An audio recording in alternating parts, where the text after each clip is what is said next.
Praise lord. దేవుని ఉన్నతమైన శ్రేష్టమైన నామానికి మహిమ ఘనత ప్రభావము కలుగునుగాక. ఈరోజు దేవుని సన్నిధిలో ఇది నా ఉదయకాల సమయమందు ప్రభును రక్షకుడైన యేసయ్య దివ్యమైన శ్రేష్టమైనటువంటి నామములో మీ అందరికీ నా హృదయపూర్వక వందనాలు తెలియజేస్తూ ఉన్నాను. ఈరోజు అన్నదిన వాక్యాన్ని మనం చదువుకుందాం. పరిశుద్ధ గ్రంథం నుండి ఆదికాండము 3వ అధ్యాయం 6వ వచనం. స్త్రీ ఆ వృక్షము ఆహారమునకు మంచిదియు కన్నులకు అందమైనదియు వివేకమిచ్చు రమ్యమైనదియునై ఉండుట చూచినప్పుడు ఆమె దాని ఫలములలో కొన్ని తీసుకుని తిని తనతో పాటు తన భర్తకును ఇచ్చెను, అతడు కూడా తినెను. ఇక్కడ వాక్యం ద్వారా ఈరోజు దేవుడు మనతో మాట్లాడే విషయం ఏంటంటే, అవ్వ ఏదేను తోటలో ఉన్నప్పుడు అవ్వ ఆదాముకు తెలియకుండా ఆ దేవుడు తినొద్దు అన్న పండును తిని తప్పు చేసి పాపం చేసి పాపంలో పడిపోయింది.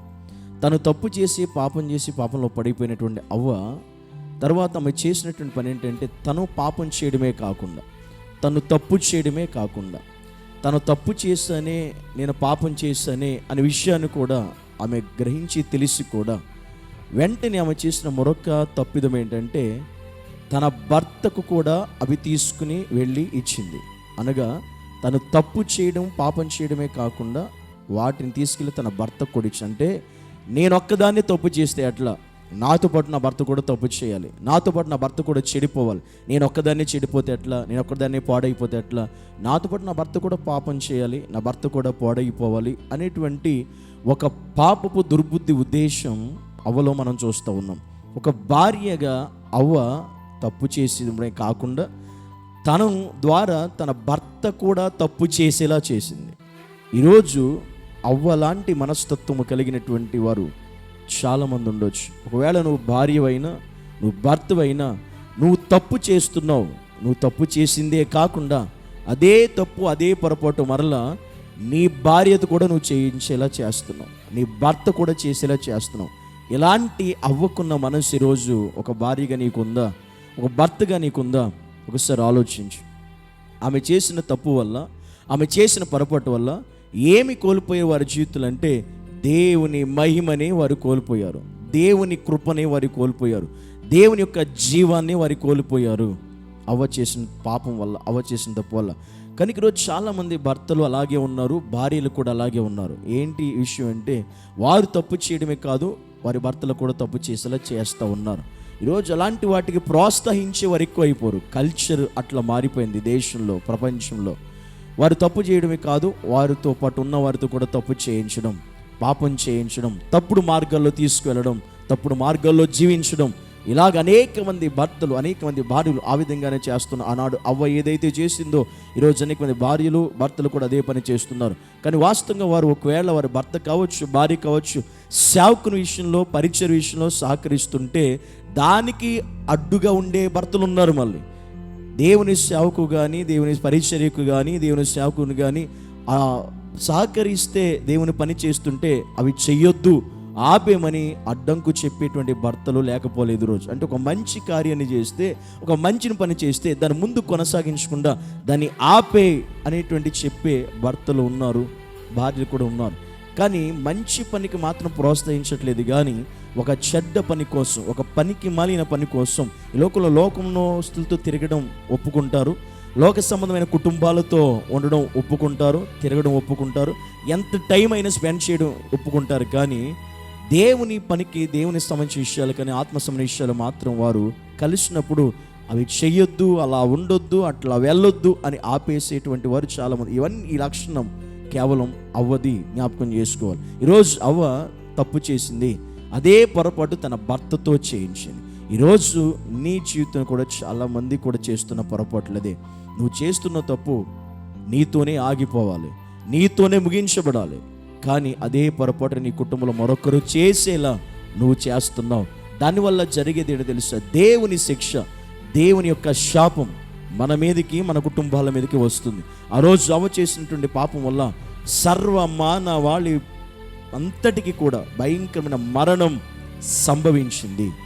మనిషి దేవుని యొక్క కృపకు దూరం అయ్యాడు, దేవుని యొక్క సన్నిధికి దూరం అయ్యాడు, దేవుని యొక్క మహిమను కోల్పోయాడు. అలా కోల్పోయిన కారణాన్ని బట్టి యేసయ్య ఈ లోకానికి రావాల్సిన పరిస్థితి వచ్చింది. ఈరోజు కుటుంబాలకు నువ్వు భార్య అయినా కావచ్చు, భర్త అయినా కావచ్చు, ఒక విషయం జ్ఞాపకం చేసుకోవాలి. అది ఏంటి అని అంటే, అవ్వ చేసిన పొరపాటు మనం చేయకూడదు. ఎందుకో తెలుసా? ఒకవేళ భార్య తప్పు చేస్తే భర్త సరిచేసేవాడై ఉండాలి, సరిదిద్దేవాడై ఉండాలి. ఒకవేళ భర్త తప్పు చేస్తే భార్య సరిచేసేదై ఉండాలి, సరిదిద్దేదై ఉండాలి. కానీ ఇద్దరు ఏకీభవించి పాపం చేస్తే, తప్పు చేస్తే దేవుని శిక్ష మన మీదకి తప్పకుండా వస్తుంది. అలా దేవుని శిక్షను ఆదాము అవ్వలు పొందుకున్న రీతిగానే ఈరోజు అనేక మంది దేవుని శిక్షకు గురయ్యే వాళ్ళు చాలామంది కనబడుతూ ఉన్నారు. ఈరోజు అనేక మంది దేవుని యొక్క కోపానికి గురయ్యేటువంటి వాళ్ళు చాలామంది ఉన్నారు. కనుక ఒకవేళ నీవు కూడా ఒకవేళ అవ్వ లాంటి మనసు కలిగిన దానివై ఉన్నావేమో, అవ్వ లాంటి మనసు కలిగిన వాడివై ఉన్నావేమో, జాగ్రత్త. ఈరోజు అవ్వ తను తినడమే కాదు, ఆ పళ్ళు తీసుకెళ్ళి ఆదాముకి ఇచ్చినట్లుగా నువ్వు తప్పు చేస్తున్నావు, నీ వల్ల నీ కొడుకు కూడా తప్పు చేయొచ్చు. నీ కొడుకు కూడా తప్పు చేసేలా కారణం నువ్వే అవుతున్నావు. నువ్వు చేసే తప్పు మరలా నీ కొడుకు చేసేలా, నువ్వు చేసే తప్పు మరలా నీ కూతురు చేసేలా, దానికి కారణం నువ్వే అవుతున్నావు. అలా గనక ఈరోజు నీవు ఉంటే, నువ్వు ఒక భార్య స్థానంలో ఉన్నా, ఒక భర్త స్థానంలో ఉన్నా, దేవునితో మాట్లాడుతున్నాడు. అది నీతోనే ఆగిపోవాలి, అది నీతోనే ముగించబడాలి, అది నీతోనే తీసివేయబడాలి. అప్పుడే దేవుని శిక్ష, దేవుని శాపం, దేవుని కోపం మన కుటుంబాల మీదకి రాకుండా ఉండగలుగుతుంది. కనుక అలాంటి మనసుకి, అలాంటి స్థితి ఈరోజు నీ కుటుంబంలో కూడా ఉందేమో, దయచేసి తీసివేసుకోవాలని ప్రభు ఈరోజు మనతో మాట్లాడుతున్నాడు. కళ్ళు మూసుకుందాం, ప్రార్థన చేద్దాం. నిజంగా నీకు ఇష్టమైతే, నిజమే నేను చేసిన తప్పే, నా భర్తతో తప్పే మరలా నా కొడుకు చేస్తున్నాడు, నేను చేసిన తప్పే మరలా నా కూతురు చేస్తుంది అనే పరిస్థితి నీ కుటుంబంలో ఒకవేళ ఉంటే, అయితే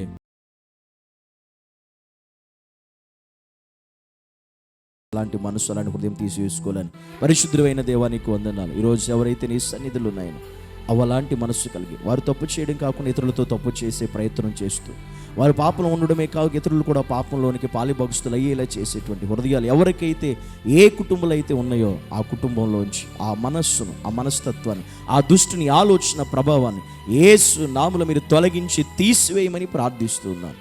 ప్రభువా, నీవే అట్టి కార్యం జరిగించి ఈ దినమున ఈ యొక్క మాటలు వింటున్న ప్రతి ఒక్క కుటుంబాన్ని, ప్రతి భార్యను, ప్రతి భర్తను కూడా దర్శించి నీ కృప చేత నింపి, నీ చిత్తంలో తొలగిపోకుండా, నీ సన్నిధికి దూరం కాకుండా, నీ మహిమను కోల్పోకుండా జీవించే ఆత్మీయ జీవితాలు అనుగ్రహించి సహాయం చేయమని యేసు నామమున పేరట ప్రార్థించి వేడుకుంటున్నాము తండ్రి, ఆమేన్. మన తండ్రి అయిన దేవుని యొక్క ప్రేమ, కుమారుడైన యేసు క్రీస్తు యొక్క కృప, పరిశుద్ధాత్మ అన్యోన్య సహవాసమైన సన్నిధి, ఆదరణ సదాకాలం మనకు, మన కుటుంబాలకు, సర్వలోకమున సార్వత్రిక సంఘం అంతటికి సదాకాలము తోడై ఉండి నడిపించునుగాక.